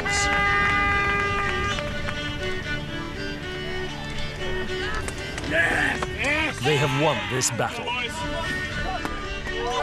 But before the crossing was cancelled, Oxford held a good lead, so perhaps the fair result for all is an honourable draw.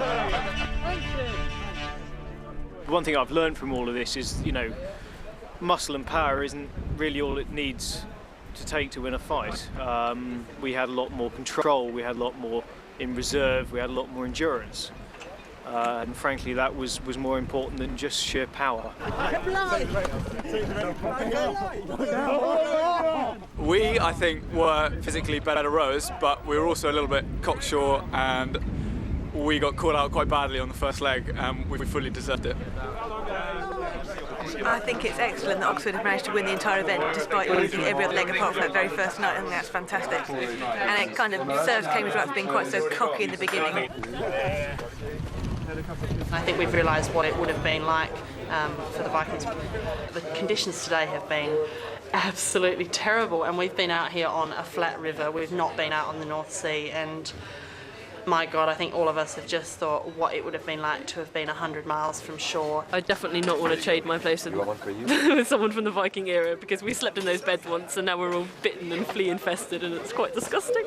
If I were to use one word to sum up this experience, it would be, I like to be a Viking.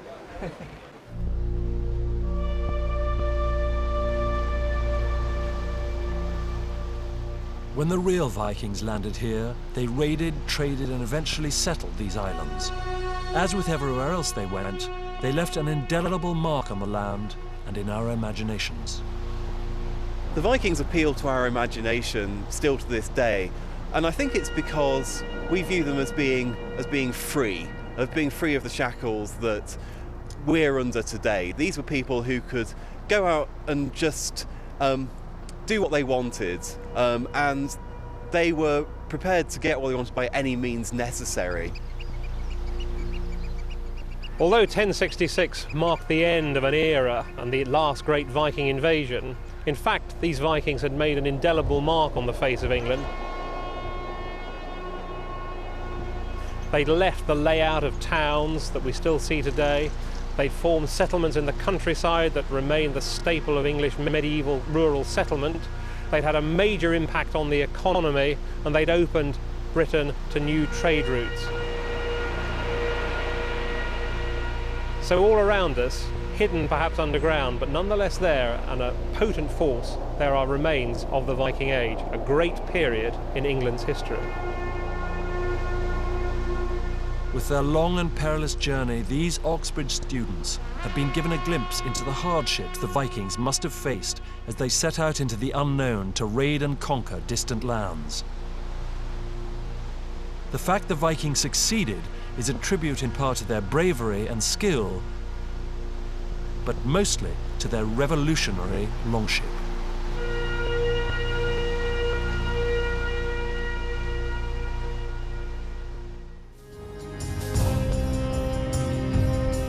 Since taking part in this programme, Cambridge rower Stephen Stewart was tragically killed in a traffic accident. And you can find out more about the real Vikings and their voyages at channel4.com/history.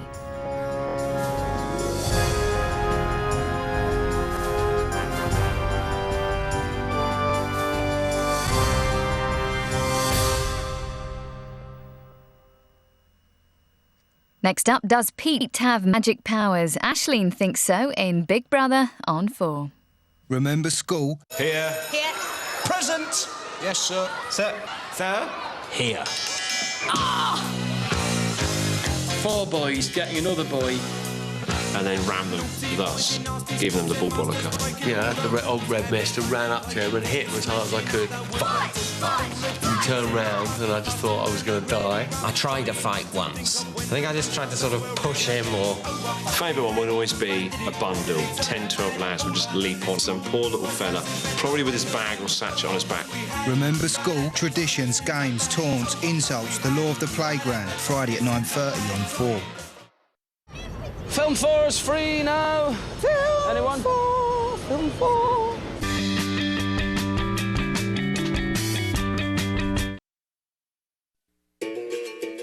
Say you had a box, 78 feet long, 36 feet wide. What would you do in that box? Something new? Something different? Would you make history? If the whole world was watching, How would you stand out on your playing field?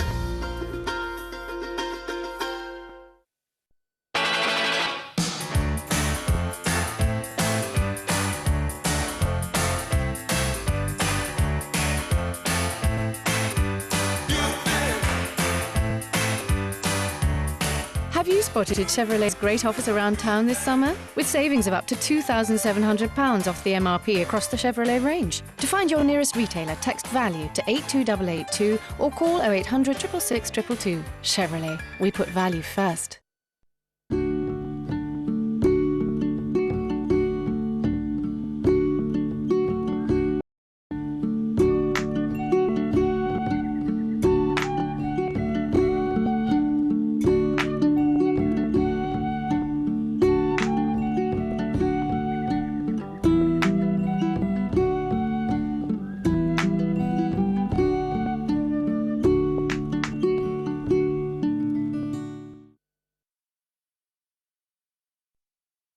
Three of us want to live together and grow old together and be a family. He's rumoured to have at least 80 wives, over 200 children, and some 10,000 followers. There was violence, there were victims, lovers. It had everything. Tainted Love Season continues with I Love You and You and You. Wednesday at 11:05 on 4. Film 4 is now free. A ring-a-ding-ding. It all kicks